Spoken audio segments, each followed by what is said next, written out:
Welcome back, welcome back. I'm Ashley at the Warren Center. I'm going to take you into the next session. You've heard the rules explanation from Melanie DeJoya at 10 o'clock, and you heard how to collaborate, the mini moment from Francis Norman at 11 o'clock. If you missed either of those, just go to Hack Live. Tennille has updated the web page.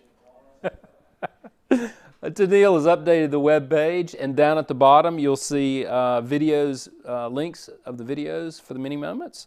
Now we're going to go and meet the judges. We've got longer interviews with the judges. They'll be coming in tomorrow to listen to your videos. We'll go to Cameron Barrie here in a moment, but right now let's hear some more. Let's learn a little bit more about our judges tomorrow. Roll the video of the expert judge. I'm looking forward to being a judge this year to see all the innovative ways in which you can develop solutions to tackle some of the most pressing global problems. I'm delighted to be a judge of this hackathon because it's introducing the next generation to different ways of thinking about engineering, and I'm very passionate about that. Possibilities it has for sustainably negotiating the interface between the environment and humanity, which is something that is going to be imperative in the future. For the last 15 years, I've been actively involved in getting the Pacific Islands connected by submarine cables.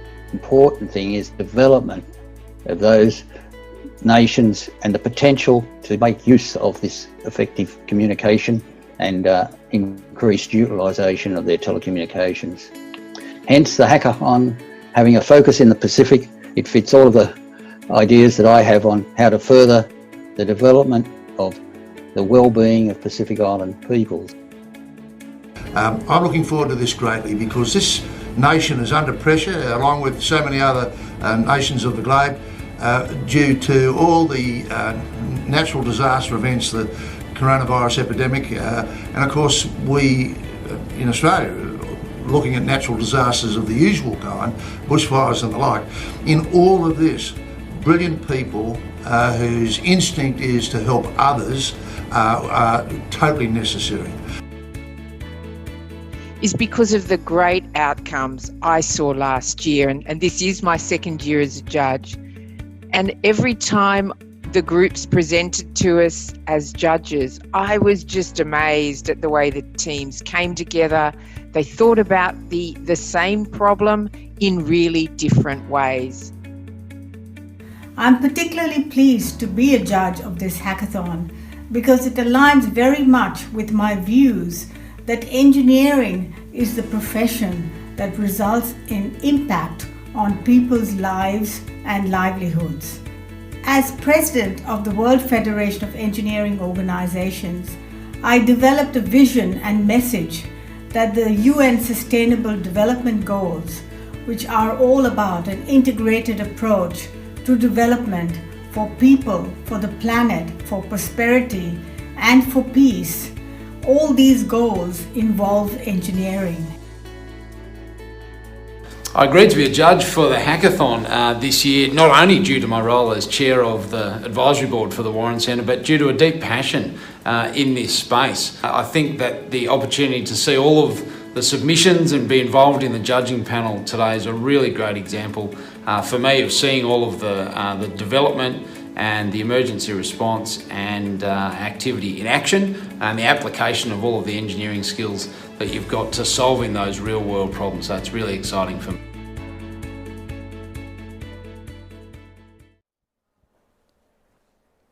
Thank you to the judges. We look forward to seeing them tomorrow here in live in the lecture theater next door, and with some of them joining us online. Our next mini challenge is a scavenger hunt. It's going to go live right after Cameron Barrie speaks.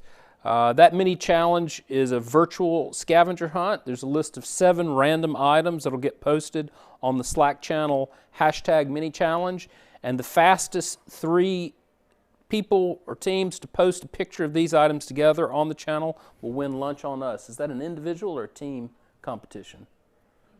Individual competition. Okay, individual competitions, random items, you get them up. The top 3 win Uber Eats vouchers right after Cameron Barrie. And now we'll go to our mini moment speaker. Cameron Barrie is the CEO of Baloo. Cameron blends his arts background with engineering, and he's going to be talking to us today about human-centered innovation from sort of a user experience and design basis. Over to you, Cameron. Thanks so much for the kind introduction. I hope everyone's getting on well with the Humanitarian Challenge for the weekend. I'm going to keep this fairly brief. I've got a fair bit to get through. In my 15 years of experience, I've distilled a lot of what I do down into 3 key principles that I really want to share with all of you folks today. And I want to start with that really famous Henry Ford quote. Henry Ford went on to say, if I had have asked them what they wanted, they would have said faster horses. Henry Ford, of course, the very famous inventor of the modern motor car. In this current world of kind of rapid innovation and change, that quote is probably more relevant today than it ever has been. And so I wanted to start by kind of pointing out one of the biggest fallacies in our industry, particularly from a human-centered design perspective. And that's that if you ask enough people what they want, or you ask enough people what their problem is, then eventually you'll uncover an innovative solution. And I want to sort of hold up a bit of a reality check to that. No, you won't. People can't tell you what they want if what they want doesn't exist. They can't understand what doesn't exist. When you go and ask people who are farming with horses what they want, they can't tell you a motor car. They've never seen anything like it before. So my first piece of advice is to stop asking people what they want. They simply can't tell you. It's up to you to have a vision and put yourself out there and build things and test them out. Take your time to find and observe something that you perceive to be a problem. It's all about observation. It's not about asking. It's about curiosity. But again, don't bother asking people if it is a problem. If you observe something that you think is a problem, there's no point asking people. 99% of the time, they're just going to say, nah, not really. That's not really a problem. I'm super glad, as an example, that Steve Wozniak and Steve Jobs didn't ask people in the 1970s if they wanted a computer in their home. Because I'm pretty sure I know what the answer from the majority of people would have been. Nah, I don't need a computer at home.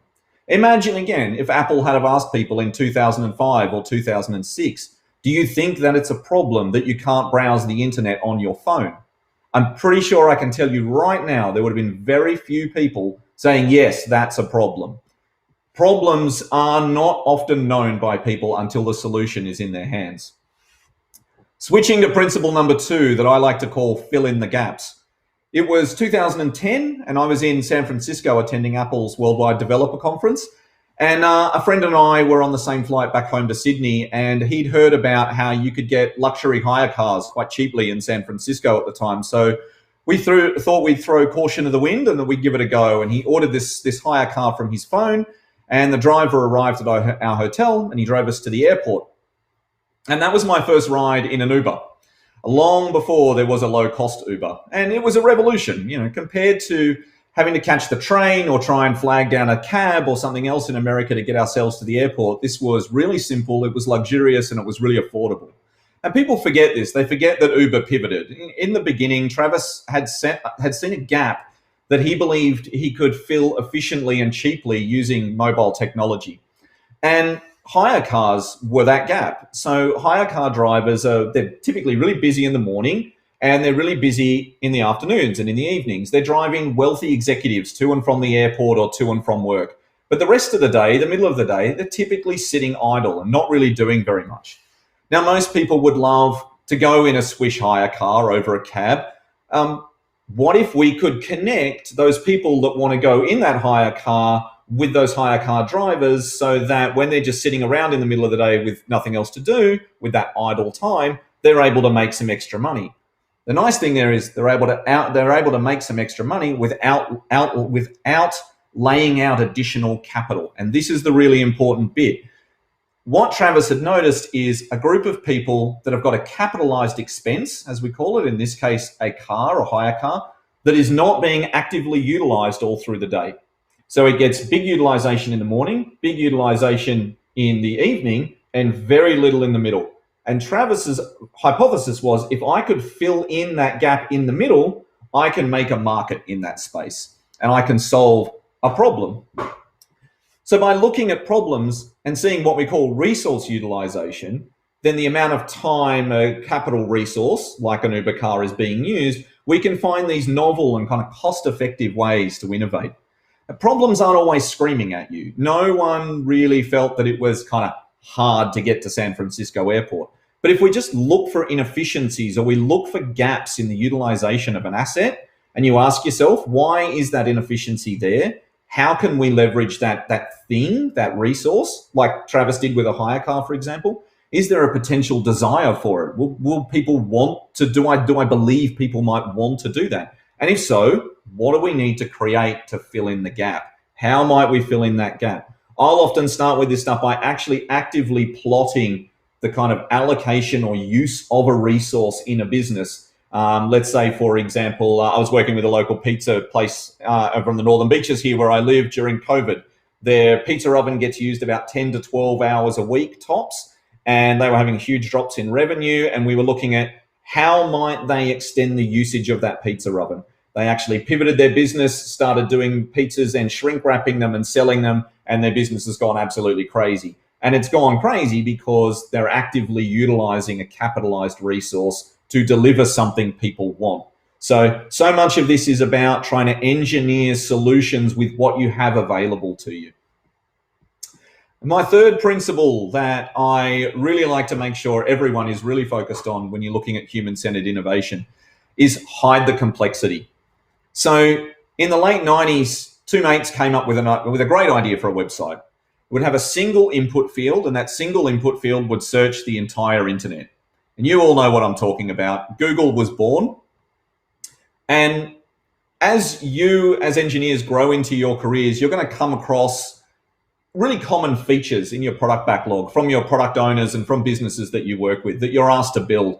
And my favorite feature that is in pretty much every app and every website and every solution that we build is search. Because the task is always the same with search. The product owner or the BA will write, the acceptance criteria will go something like this, search. And then the acceptance criteria will say, like Google. You're probably then expected to assign about 8 story points to it and just make Google. Sure, no worries. I'll build you Google in 8 story points. No problems. But look, jokes aside, it speaks to the value of what Larry and Sergey's vision really was, to hide the complexity of search, to remove all of that difficulty, to take the burden on themselves, to put the burden into the machine, into the computer, and to hide it. What sits behind the scenes at Google is a modern wonder of the world. You know, to think that 20 plus years later, they still have a single search box that you can search the entire internet through is, you know, that ridiculously massive set of data from a single search field. It's quite an amazing vision, and it's quite an amazing vision for it to have stayed that way. It takes a very humble engineer to be willing to hide all of that complexity. Also, often us software engineers want to show off. We want to kind of strut our stuff like a peacock showing off, you know. Here's my advice to you. Keep your feathers for your pull requests and for your fellow engineers. Your users don't want to see it. Simplicity is the term that I like to use. Your job as a team is to hide the complexity. Shield your users. Your users should experience something as simple as Google. So to recap on these 3 points, don't ask, observe. Don't ask what the problems are. Observe the problems. Be curious about the world around you.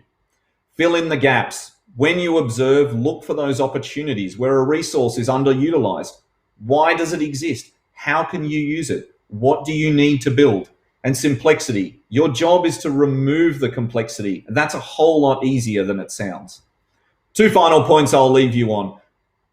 Number 1, don't fear failure. It'll happen. You're going to fail from time to time. Dust yourself off, get up with it, and get up and get on with it. Don't fall foul of the sunk cost mentality. Just because you've spent a ton of time or a ton of money on something doesn't mean you should keep throwing more time and money at it.